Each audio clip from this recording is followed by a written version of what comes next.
Good evening, তোমরা সবাই কেমন আছো?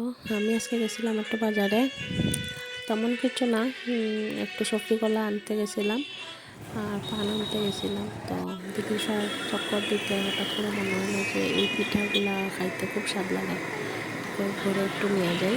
তো মোটামুটি 5টা না 7টা প্যাক করে নিয়ে আসলাম, ঘরে সবাই খাইছি আর কি।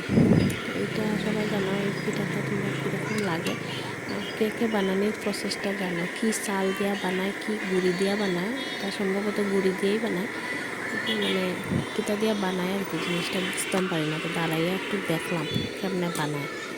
তো নিজেও ঘরে বানাইবার খুব ইচ্ছা আছে, যেদিন বানাইবো এদিন তোমরা সাথে ভিডিওটাও শেয়ার করবো। তোমরা আবার একটু জানাই ওইটা কিতা দিয়া বানায় বা কিতা কিতা দিয়া এটাকে তৈরি করা হয়। আমার তো খাইতে হেভি লাগে। তোমরা সবার কীরকম লাগে কমেন্টে জানাও। তো চলো, এখনের লাগে এতটুকু, টাটা।